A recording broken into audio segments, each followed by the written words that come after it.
They are one of the most magnificent creatures on Earth. Graceful and intelligent. They are the largest of the dolphins and also the ocean's greatest predator. They are called killer whales, orcas. This is the account of one orca that attracted the world's attention. We first came to know him as the star of the hit film Free Willy.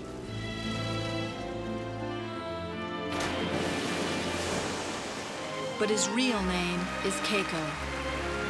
And unlike his computer-created double, he was not freed, but remained in captivity. As you're about to discover, Keiko's ordeal is just as amazing as any Hollywood plot. His plight sparked a monumental human effort to return him to the wild.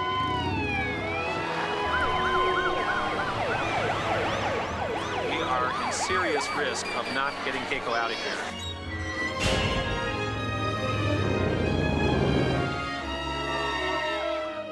Join us now for the true story of Free Willy and Keiko's incredible journey home.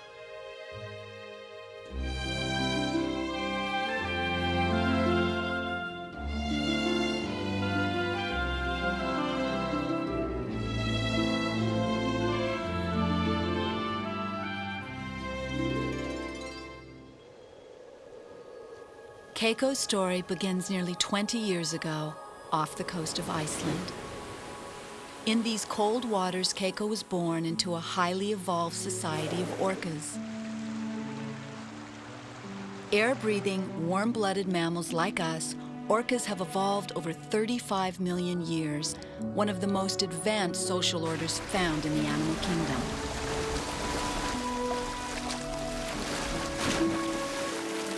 Among their own, they live a peaceful life of social harmony and cooperation.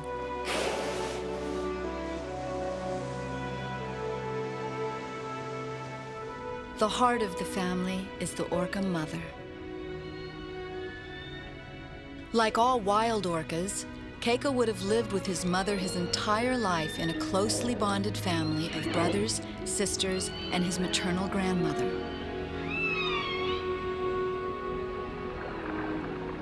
Keiko was watched over closely and nursed for the first 18 months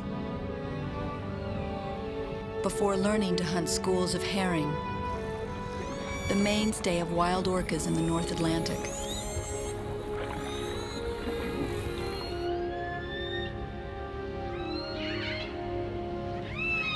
Each family of orcas communicates through a complex language of whistles, clicks, and cries. Keiko would have quickly learned to recognize the distinct dialect of his family. Even in the dark depths of the ocean, orcas can recognize each other's calls from miles away.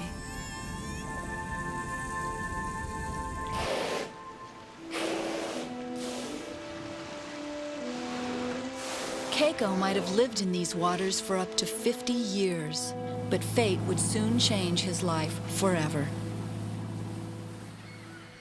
The waters of the North Atlantic are rich with schools of herring, hunted not only by orcas but by humans as well. Always alert to new opportunities, the orcas have learned to follow herring boats, knowing that a free meal awaits them. Keiko's family had also learned this technique. Though the older whales know to stay clear of the nets, the young ones are often overcome by the sight of so much food and are trapped. Normally, fishermen will release the young whales before they are harmed or the nets damaged.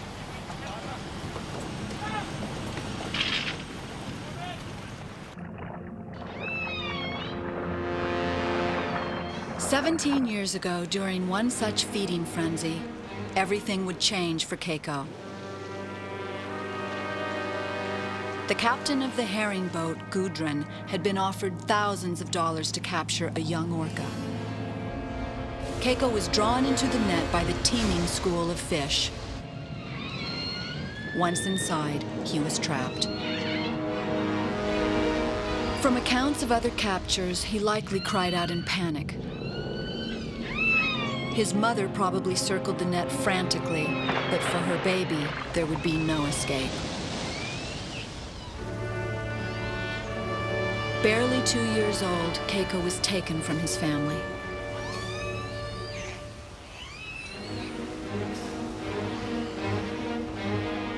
His journey into the world of humans had abruptly begun. Orca captures in U.S. waters ended in 1976. And whale traders next came to Iceland to find young animals for a growing industry. Young orcas like Keiko were selected for their ease in handling, transport, and later training. Having survived the trauma of the capture, Keiko is now a very valuable commodity.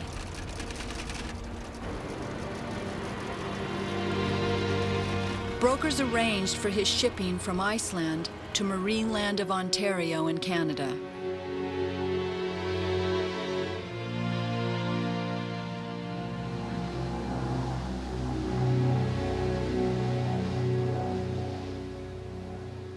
Here in Ontario, Keiko joined 6 other orcas being trained for sale to amusement parks.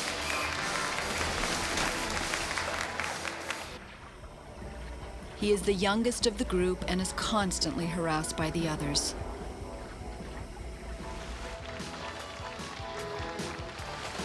Timid, he becomes less marketable and remains in Canada for another 5 years. Then in 1985, Marineland is approached by a park in Mexico City. Keiko is sold for $100,000. His arrival at Reino Aventura Amusement Park is received with great enthusiasm, and he quickly becomes the star attraction. The spectacle of such an exotic creature performing in the middle of Mexico draws enormous crowds.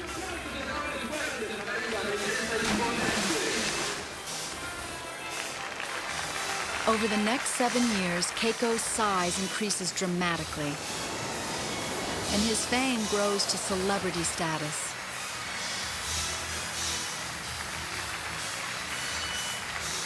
For millions of Mexican children, a trip to Reino Aventura and a chance to see Keiko is a dream come true.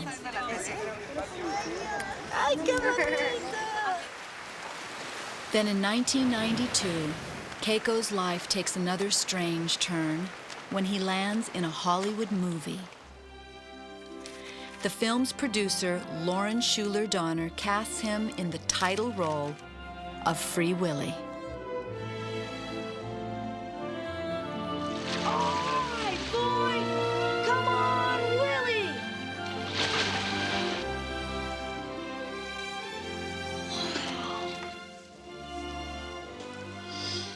The script called for a whale that was a solo whale in a tank, and it all came down to this one tank in Mexico, in Reino Aventura, where they had a whale, a young whale, in a tank not too fancy, all alone, with a holding tank next to it that we could use.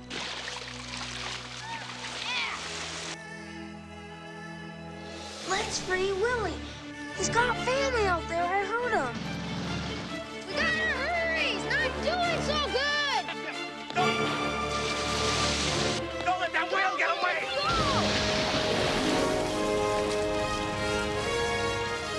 Yeah!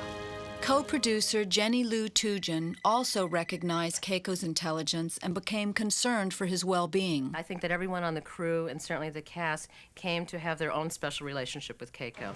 That's when our commitment really began, because we knew his plight, and we knew that Keiko had to have a new home. Keiko was living the real-life Free Willy. People, of course, would say, well, what are you doing? Why don't you free this whale? And it was like, people, I think, thought we could take the whale, airlift it, drop it into the water, and that would be that. But we couldn't. Keiko would have died. When the filming ended, no one felt that Keiko should be abandoned in Mexico City. With complete cooperation from Reino Aventura, the producers contacted Dave Phillips, an experienced whale protection activist, to help devise a rescue plan. And so we began working with Warner Brothers, and really this had never been done before. There'd never been a tie-in between a major Hollywood film and a conservation organization working to save wildlife. And so none of us really knew what to expect. We put the number 1-800-4-WHALES at the end of Free Willy, and all of a sudden the switchboards started to light up. Over the course of the next several months, we got 300,000 phone calls. People called from all over the world wanting to get involved with efforts to save the world's whales, and a lot of them were calling because they had heard about the plight of Keiko. After 2 long years of intense negotiations, Dave Phillips finally announces a deal. Reino Aventura has agreed to donate Keiko to the newly formed Free Willy Foundation. But I do think that we have a carefully outlined plan with top scientists in the world working on it and excellent cooperation, and I think that this is the beginning of a very happy ending. For all the people, the skeptics who said, it's too expensive, it's too logistically difficult, too many permits, too many governments, too many conflicting veterinary opinions, the kids were always there saying, you've got to make this happen, we won't accept no. All these kids from around the world started becoming the force behind the plan for doing the right thing for Keiko. They put the pressure on Warner Brothers. They put the pressure on Reino Aventura to do the right thing.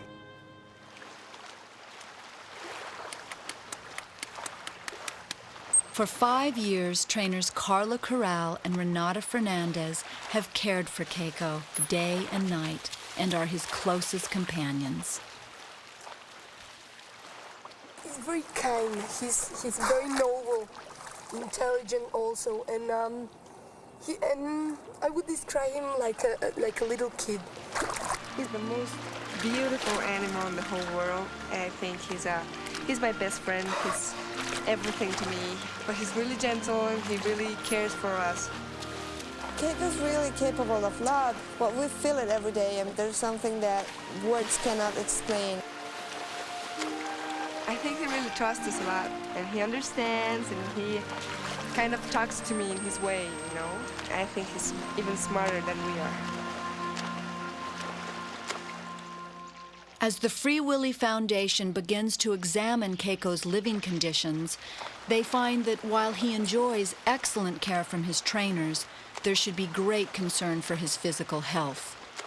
Blood tests reveal a weakened immune system.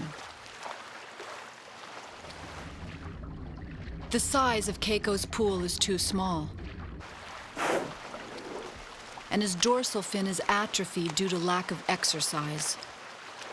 Keiko has a pronounced skin rash caused by a papilloma virus. The condition is aggravated by the chlorinated artificial salt water that is far too warm. He must be moved as soon as possible. But because his virus may be contagious, he cannot be transferred to a park with other orcas. With no facility available, the Foundation searches for a coastal site where it will build the world's first whale and dolphin rescue center, with Keiko as its first tenant.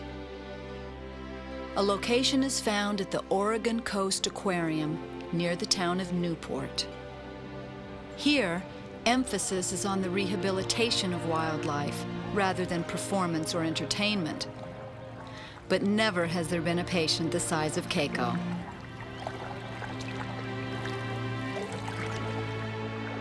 $7 million are donated by the Macaw Foundation and Warner Brothers, and construction of a new facility begins immediately. Director of the aquarium, Phyllis Bell. It's been a really short construction schedule, only about 11 months. You really need about 18 to 24 months for a project of this size, but the contractor agreed to do it on a fast-track basis. We did a design-build process, which means the design was going just right ahead of the construction. With construction underway in Oregon, Dave Phillips returns to Mexico City to organize a team of trainers and veterinarians who will engineer Keiko's relocation. If we can do some exercise behaviors to get his muscles to be not so stiff, and then... Dr. Lanny Cornell is a marine mammal veterinarian with extensive experience in the transport of captive orcas.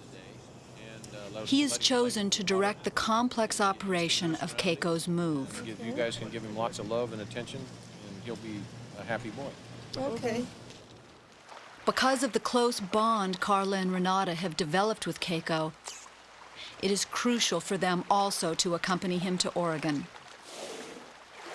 Well, we are planning to go with Keiko and then to stay with him for a while, maybe 4 to 6 months, until we train a new trainer to train Keiko.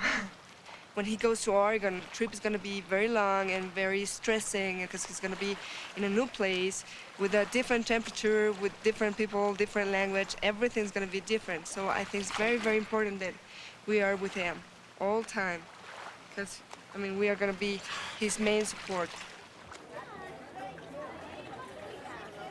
After weeks of regular medical examinations, Dr. Cornell reports back from Mexico that Keiko's health appears even more at risk. We're 2 weeks away from when we're supposed to be moving Keiko, and the veterinarians are extremely concerned with the blood work coming in. We think we have to get Keiko out of there for his health, and that if the blood work comes up any worse than it is now, it could mean that Keiko's life is in danger. Phillips and Cornell realize that Keiko's deteriorating health has reached a critical stage. If they wait too long, he might never survive a move. 10 months have now passed, and Keiko's new home is rapidly nearing completion. A lot of worry, a lot of headaches, and a lot of sleepless nights since February. There's just a lot of stress. All the life support systems running. We'll be working on that for the next several weeks. Right now, we're just flowing on adrenaline. This is the ozone tower. That ozone will be used to treat the water. Inside is the machine that runs it. This is the freezer behind me. It's designed to store 120,000 pounds of frozen fish. The pool is done. Everything's ready to go. It's been operational all this week, but there's a lot of cosmetic things we'll still be cleaning up for the rest of this month. But we're ready for Keiko. His home is ready.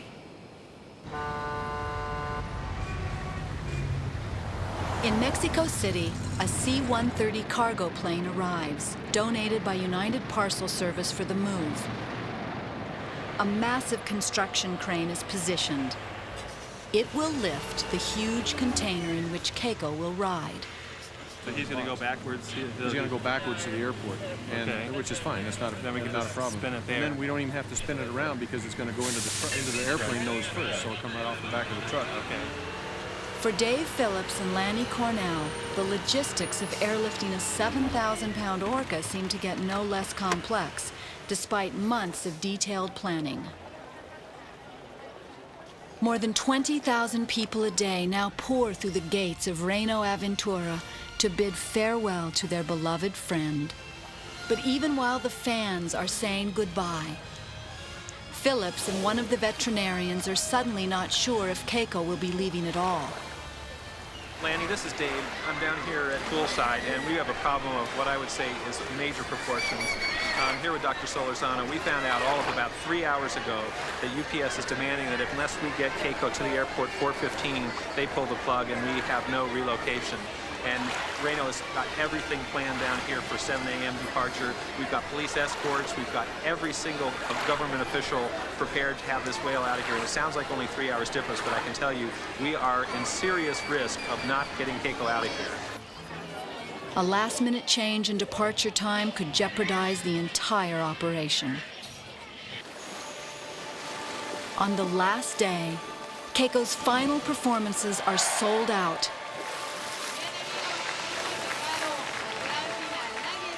Like all great performers, Keiko rises to the occasion with an unforgettable final performance. The outpouring of affection is overwhelming. Everyone realizes that this is the last time they will see Keiko in Mexico. Even while Keiko is performing his last show, the tone behind the scenes is far less buoyant. Are we going to pull the plug and start again? If so, what are we going to do, Dr. Cornell? Dave Phillips and Reno Aventura Operations Director Alejandro Askew grapple with the logistics of Keiko's move. We have already said, as you notice, It's like changing the time of the Super Bowl. Exactly. And how it now impacts on a whole sequence of events that have been set for months. Order of importance, why it is that we cannot leave at 7, why we have to be wheels up at 4. Is that question to me? That question is to you. Yeah, hold a sec. We need more volume on you, too. Okay. The situation, as I've been counseled with it, is this all has to do with the requirements of lifting the whale and the weight at a certain time based on the climatic conditions of Mexico. And there's going to be that much difference between 4 o'clock and 7 o'clock in terms of air temperature in Mexico City?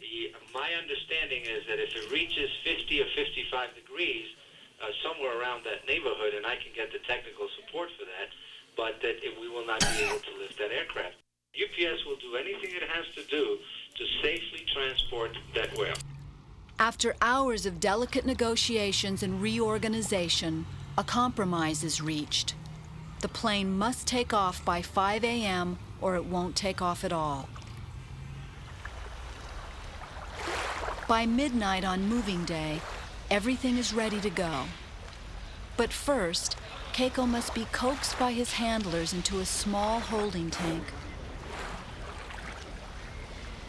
Despite months of rehearsals, he seems to sense that something is wrong and refuses to enter.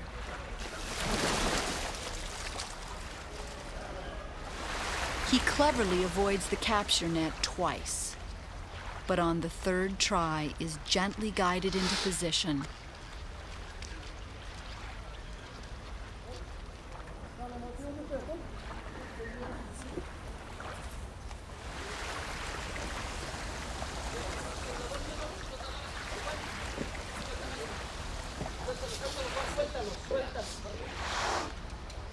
A team of U.S. and Mexican trainers ease into the water and comfort Keiko in preparation for the big moment.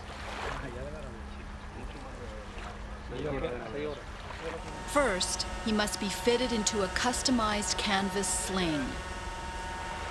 For months, this has been a routine part of Keiko's daily training. But Dr. Cornell is concerned that the roar of the crane, the bright lights, and the hundreds of spectators may cause Keiko to panic.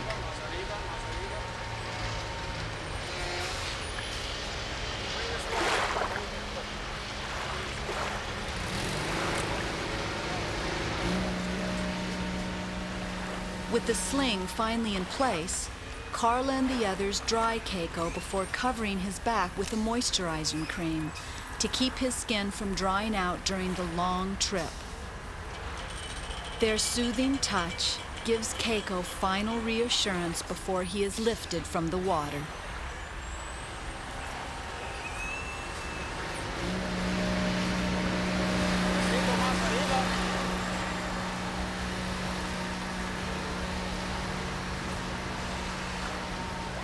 In the wild, a whale out of water is a whale about to die.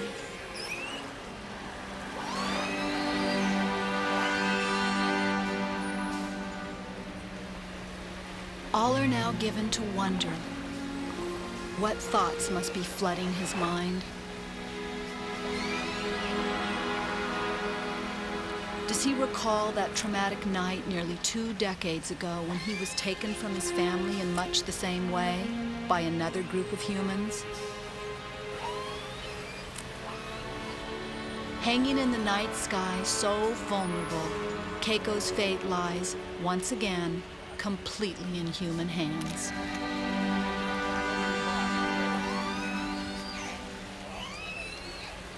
Keiko could never survive a fall from this height. He must remain calm and not panic.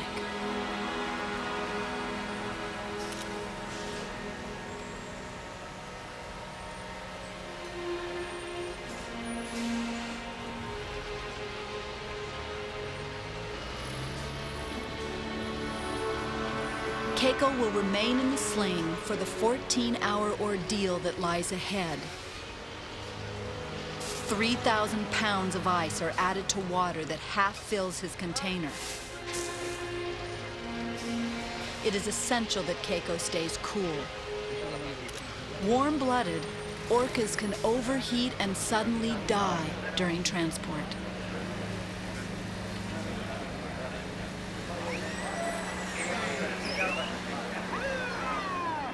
It is now 2 a.m. A secret route to the airport has been planned by the Mexican authorities, but Keiko's departure is anything but secret. No one is prepared for the scene that awaits the convoy outside the gates of Reino Aventura.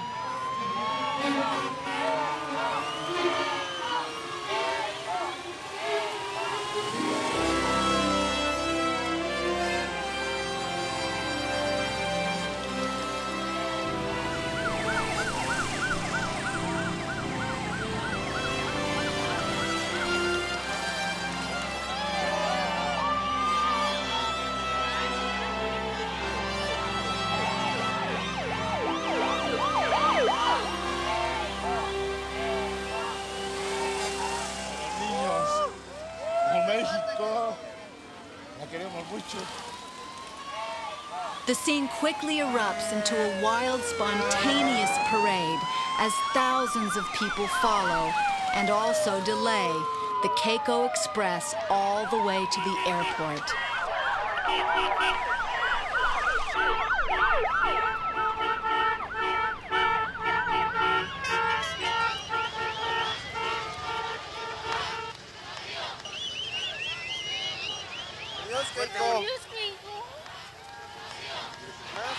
Pretty incredible. Way beyond anything I would have expected in my wildest dreams. Really amazing. I mean, at this hour. At this hour. Gosh. Now, seriously behind schedule, the crew begins to load the massive live cargo into the plane. Roller bars are positioned on which the 15-ton package will glide. Bring that out. That pipe, yeah. But suddenly, the crate lurches forward and comes to a grinding halt. A roller is hopelessly jammed. The crew works frantically for hours, and even more time is lost. Could it be that Keiko has come this far only to die, stranded on a runway? His vital signs are monitored, and Carla and Renata do their best to reassure him.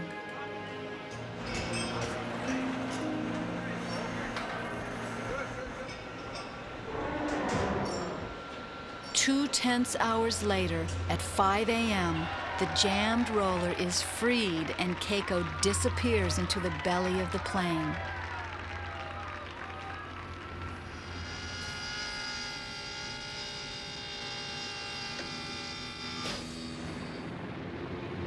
Due to weight limitations, only Doctors Cornell and Solorzano will accompany Keiko on the long flight. The others will follow in a smaller plane. As they ascend into the pre-dawn sky, Keiko begins his journey home, fueled by the love and blessings of the people of Mexico.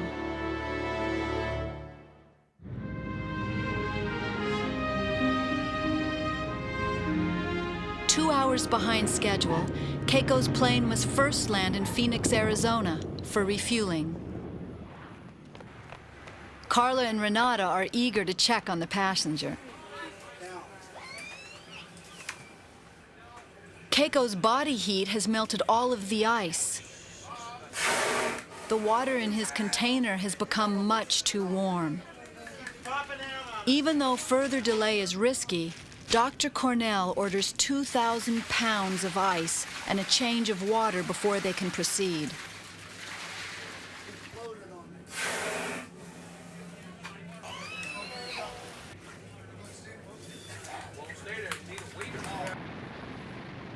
The flight crew then receives a report that bad weather threatens to close the airport in Newport, Oregon.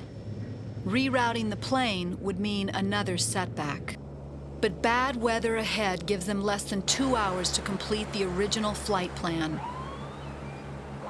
For Keiko, the odds seem to be getting worse. It's now a race against the wind and rain closing in on the Oregon coast. But at last, with a break from Mother Nature, air traffic control clears the plane for landing.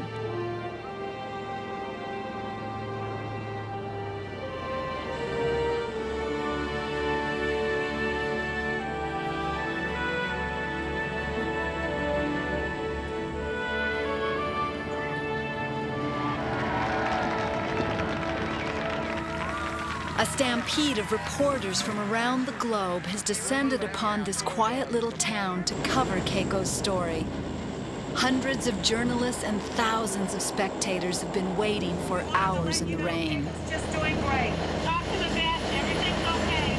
So we're going to be trying to get him to the aquarium as fast as we can. Keiko has been in the container for more than 16 stressful hours, and yet miraculously has remained calm.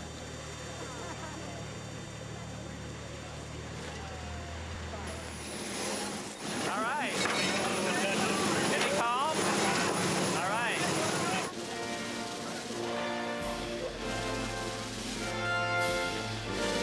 The small town of Newport turns out to welcome their new resident.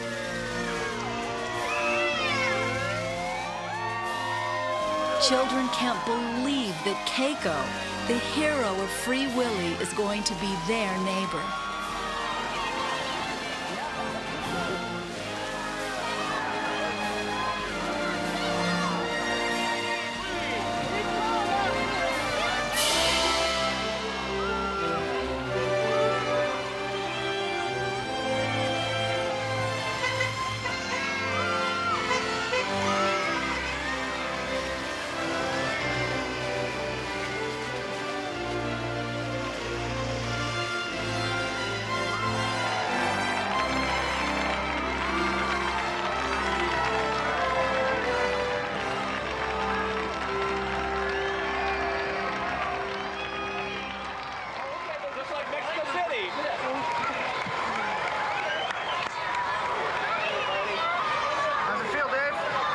Good.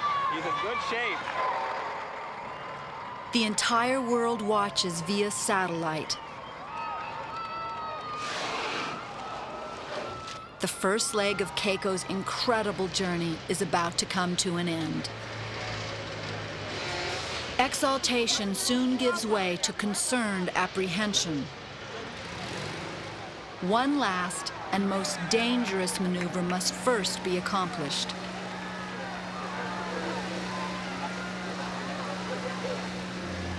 Keiko must be lifted one last time.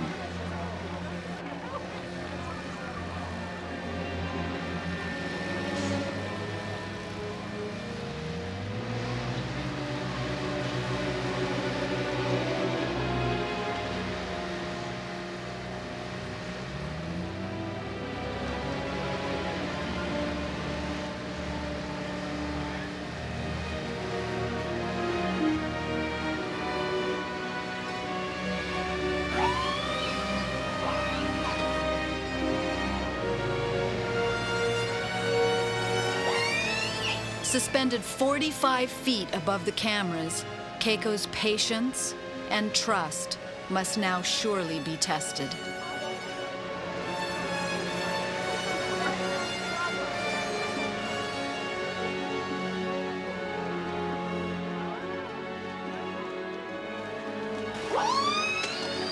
The noise and bright light seem to stir him.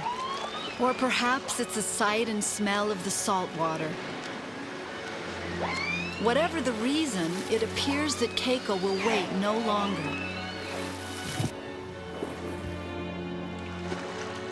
The order is given, and with a final roar of the giant crane, Keiko is safely back in his natural element.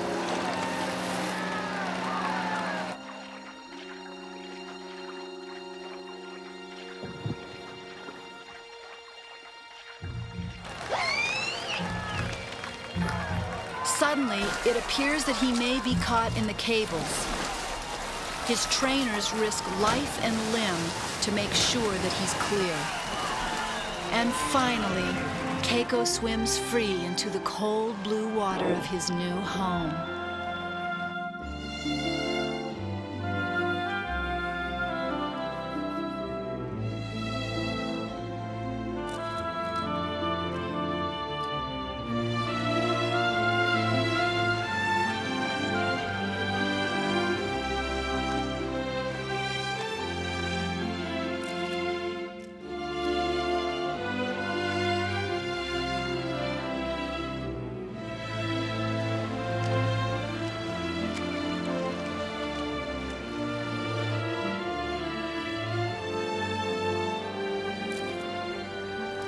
Keiko's triumph makes headlines around the world. He's front-page news. It's clear that Keiko has become the world's most famous whale. He's an overnight sensation, even appearing on network television. How's Keiko adapting to his new home there in Oregon? He's doing just beautifully. But again, it was the children who had inspired Keiko's rescue. All these kids from around the world started becoming the force behind the plan for doing the right thing for Keiko. They were writing to us by the droves saying, why can't Keiko find a new home? Across the United States and around the world, they raised nearly $100,000 to help build Keiko's new home.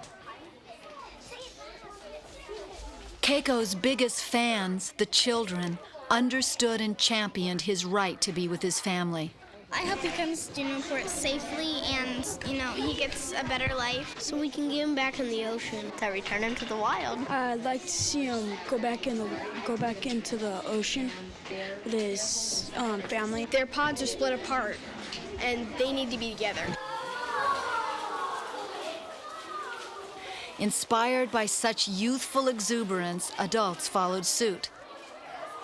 Warner Brothers and the McCaw Foundation contributed the final millions necessary to complete the project.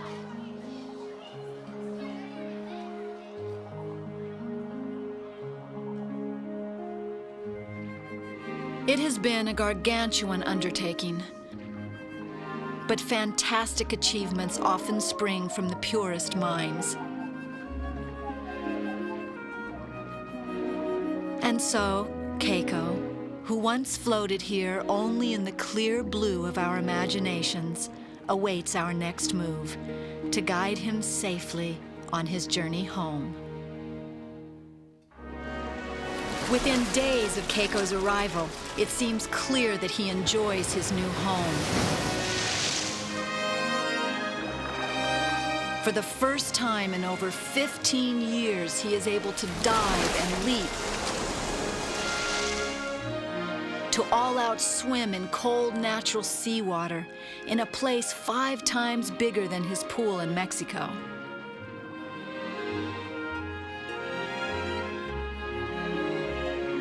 The state-of-the-art design includes rock formations, natural acoustics, and random currents, all to simulate his wild ocean habitat.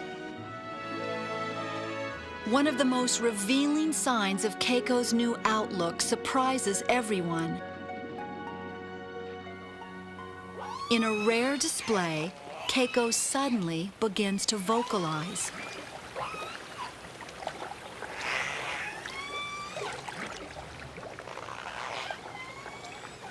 I laid down on the side of the pool and started whistling to him like the trainers in Mexico had to call him. And all of a sudden he broke into this killer whale vocalization that went on and on and on. Dr. Cornell wonders if Keiko recalls this dialect from his youth. To help answer this important question, the Free Willy Foundation turns to Dr. Roger Payne, a world-renowned expert on whale vocalization and acoustic science.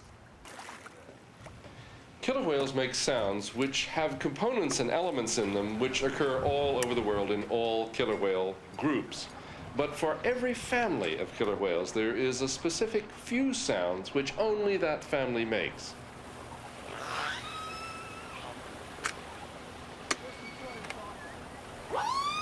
Dr. Payne enters Keiko's vocalizations into a computer program that converts the sound into an image, or spectrograph. Much like a fingerprint, these images identify Keiko's unique language structure and will perhaps provide a clue in finding his family. A hopeful match to the sounds of a group of wild orcas still living in Iceland. There are an estimated 6 orca families living along Iceland's eastern coast. Of these, 5 have been recorded. It's now clear that Keiko is speaking a dialect common to these orcas. But to which family? Many hours of research are needed to finally make that match. It is a true environmental detective story, but thanks to Keiko's newfound desire to speak, one that someday may be solved. No matter what his remarkable progress, Keiko's eventual release lies in the hands of humans and the politics of government.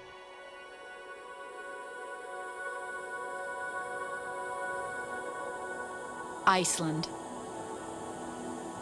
A rugged island nation of 250,000 people, derives more than 3/4 of its economy from fishing.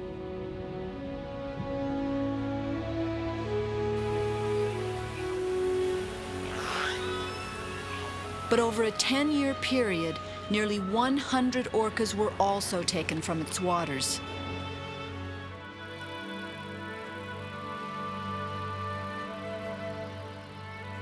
President of the Icelandic Whale Friends Society, Magnus Skepardisson, recalls the controversy. We managed to get the nation a little more aware of what is behind this. This is a suffer for these individuals.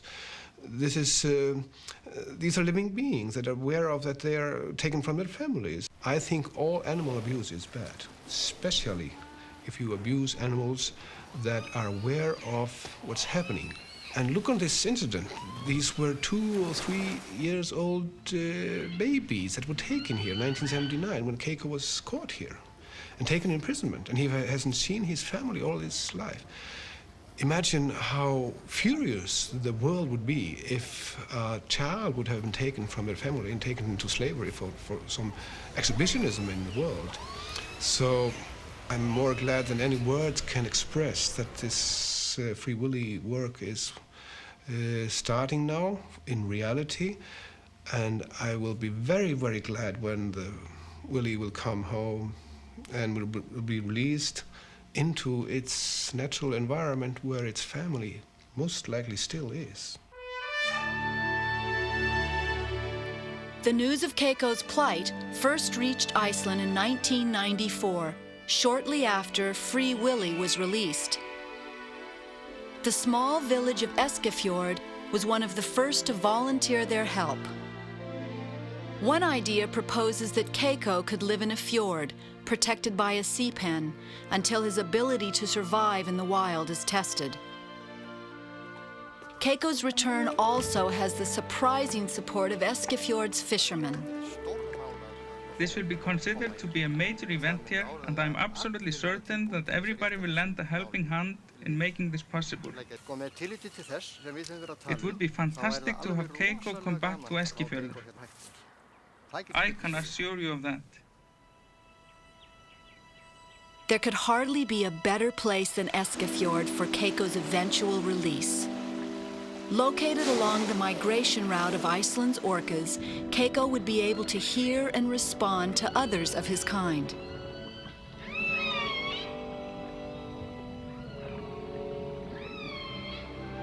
But the final word on his return rests with the government in Reykjavik. And just like negotiations in Mexico, politics will determine the outcome. Until that day comes, Keiko continues to make remarkable progress. Constant swimming has brought him newfound strength and energy.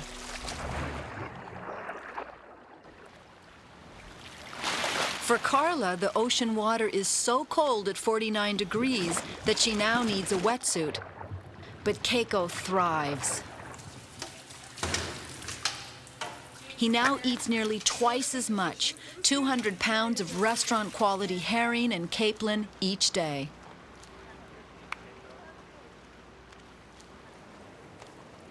In 6 months, he has already gained over 1,000 pounds. His flippers have increased an amazing 6 inches in width, and he's already grown nearly a foot in length.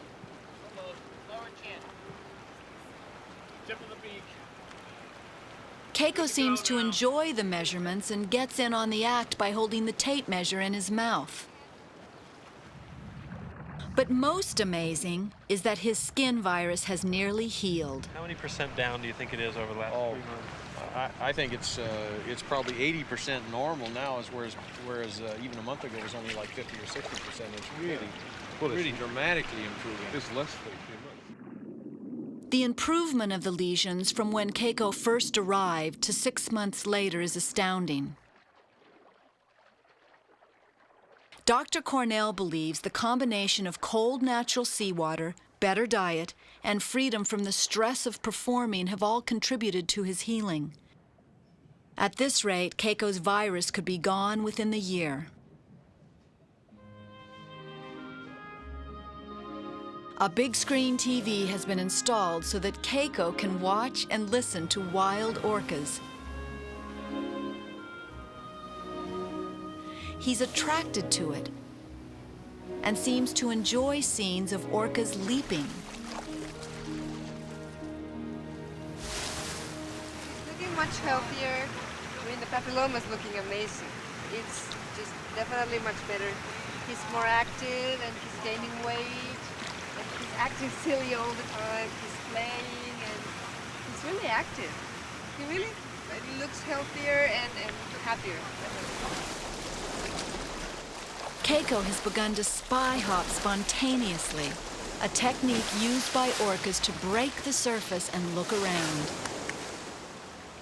After 15 years of being hand-fed, perhaps the most important tool Keiko must learn is to hunt for food. Nolan Harvey supervises training sessions where Keiko learns to recognize and locate hidden objects. Well, one of the first things we've done with Keiko is teach him to respond to the shape. This is his shape, this primary shape. The idea is to use his brain, to get him to start thinking, maybe start hunting down an object, looking for a specific object, which hopefully will give him the idea that he can use his brain to go out and find things. Good boy! And it is just the basis of starting on a hunting type of behavior within this pool. Live fish could introduce parasites, and so for now, human praise and herring are Keiko's reward. Good boy, you're okay. Most revealing of all are the results of the blood tests. Keiko's immune system is far stronger than at any time before, an indication that the team's plan is working.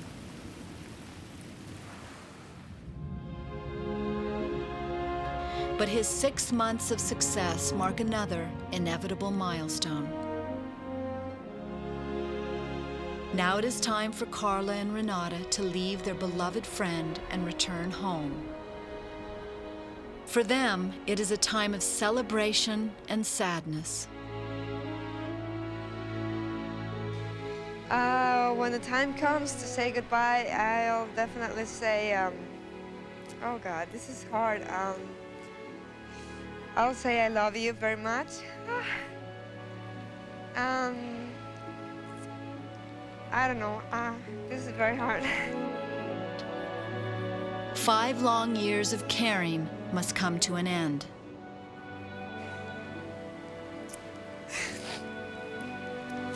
And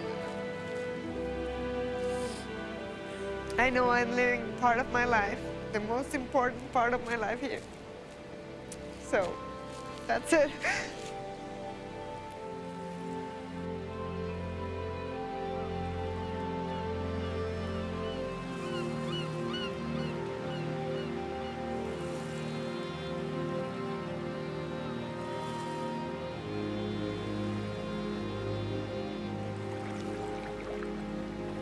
As hard as it is to leave, Carla and Renata know that they must, in order for Keiko to gain the independence he will need to survive in the wild.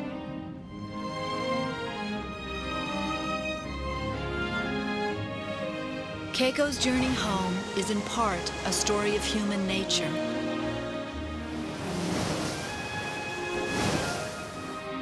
What began with cruelty and greed has been eclipsed by our compassion and love. A love that can heal a whale.